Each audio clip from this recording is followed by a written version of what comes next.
excuses, excuses, excuses. Arsenal lost at home. Nothing to do with Kai Havertz not managing to time his run and score with a header from 6 yards. Not down to Martinelli hitting the post that they lost to Newcastle last night. It was because of the ball. It was made by Puma, not Nike, the ones that they get in the Premier League. Here's Mikel's gripe.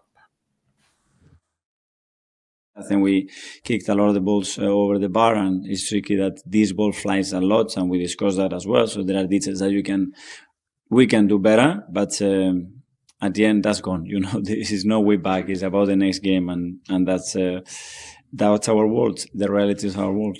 It's just different, very different to the Premier League world, and you have to adapt to that because it flies different.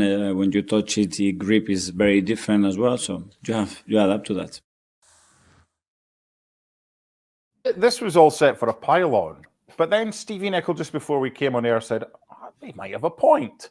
Stevie, how are you defending this with regards to different manufacturers making different footballs in different competitions?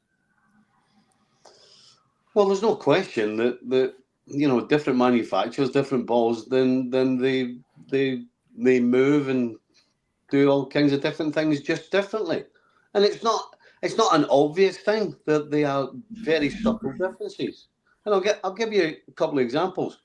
So MLS, every single MLS Cup final, they bring out a new ball, and you get it 2 days before the final. And it moves differently. It completely moves differently. And so you play with a ball all season. You're used to taking free kicks, corner kicks, set pieces, all kinds of things. And then all of a sudden, 2 days before a cup final, they throw a new ball at you that behaves just ever so slightly differently. Now, the problem is Arteta coming out and saying it, he moans and whinges about everything that it just doesn't carry any weight. But it is a fact. I'll give you another example. 1995, 96, played for Sheffield Wednesday at Chelsea. Got to Chelsea and we played with some white ball that was like a balloon. And you've got Hewlett and other people and Zola kicking this thing like 70 yards. I mean, we'd never seen it before in our life because everybody used their own ball. So, I think it's too easy to laugh at somebody for saying that, well, we use a different ball and moves differently and it's another excuse. The fact is, when you use a different ball, it behaves differently. And as I said, it's not obvious. I mean, think back to when we used to all watch in 1990 Italian football, when Italian football at the time, and we had all kinds of free kicks from 30 and 35 yards, bending about 20 yards into top corners, and we're all amazed. Well, it's because of the ball. But Stevie, how have Arsenal managed to get to the semi-final with? They've done amazingly well with the ball they can't play with. They beat Bolton 5-1. They beat Preston 3-0, and they beat Palace 3-2 with the same ball. I'm not trying to defend Arteta. I am defending the fact that when you use different balls, one game to the next, the balls behave differently. And so, unless you can adjust just straight away, then there are going to be subtle things that happen. Again, I'm not defending Arteta. He moans too much, but I just don't think that everybody should just turn around and start laughing and say, what a lot of nonsense. That's my point. Stevie Nicol being the sensible one, the case for the defence. Again. What about a case for the prosecution? Augie, LME, anything to add to this? Well, I mean, my point is that Mikel Arteta talks so often about being the guy that does everything differently to make sure that every kind of eventuality is covered. This is the guy that brought pickpockets into the dressing room to make his players more alert.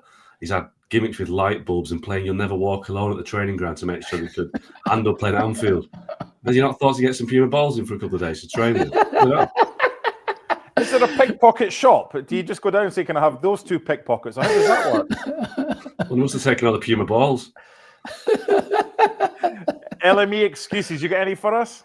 No, the only reason why they lost was because they don't have Alexander Isak and Newcastle do. That's it. I mean, come on now. They had chances to put some away before Newcastle got away with it. I mean, I do agree with both, more with Augie, but I do see Stevie's point. And here's the problem. Mikel Arteta is the boy that cried wolf. He's always complaining. So, that's you get a highlight of him complaining about balls. That's exactly what we're going to do. We're going to make fun of it. But, to Oggie's point, that they've gotten this far with them. Like, come on now. They lost because Newcastle United were more direct and they had the wonderful Alexander Isak, who has no problem scoring or assisting. Can I just say, though, that this is nowhere near the best excuse I've ever heard. I mean, what's your best? No. We've got some good ones. Manchester United away at Southampton.